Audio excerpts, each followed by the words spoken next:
ಬಿಸಿಲು ಜಾಸ್ತಿ ಆಗಿದೆ. ಈಗ ಏನೇನು ಚರ್ಚೆಗಳು ನಾವು ಇಲ್ಲಿ ಮಾಡಲಿಕ್ಕೆ ಸಾಧ್ಯವಿದೆಯೋ ಆ ಎಲ್ಲ ಚರ್ಚೆಗಳನ್ನು ನಾವಿವತ್ತು ಮಾಡಿದ್ದೇವೆ. ನಮ್ಮ ಅರ್ಜಿಗಳನ್ನು ನಾನು ಸ್ವೀಕಾರ ಮಾಡಿದ್ದೇನೆ. ನಮ್ಮದು ಬೇಡಿಕೆ ಏನಿದೆ ಮಾಧ್ಯಮದವರು ಅದನ್ನು ರೆಕಾರ್ಡ್ ಮಾಡಿದ್ದಾರೆ. ಅದಕ್ಕೆ ಉತ್ತರದಲ್ಲಿ ನಾನು ಏನ್ ಹೇಳಬೇಕೋ ಸ್ಪಷ್ಟವಾಗಿ ಹೇಳಿದೆ.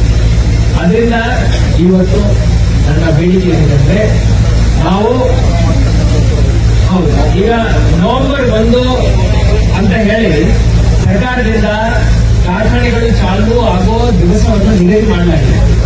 ಅದಕ್ಕಂತ ಮುಂಚಿತವಾಗಿ ಕಾರ್ಖಾನೆಗಳು ಚಾಲೂ ಆಗಬಾರದಂತ ಹೇಳಿ ಆ ಆದೇಶ ಏನಿದೆ ಅದನ್ನು ನಾನು ಮತ್ತೆ ಎಲ್ಲ ಕಾರ್ಖಾನೆಗಳ ಎಂದಿಗಳಿಗೆ ನಾನು ಹೊರಡಿಸಿದೆ.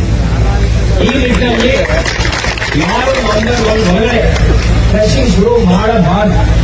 ಯಾರಾದ್ರೂ ಮಾಡಿದ್ದಾರೆ ಅಂದ್ರೆ ನಾವು ಕಠಿಣ ಕಾನೂನಿನ ಕ್ರಮ ನಾವು ತಗೊಳ್ತೀವಿ.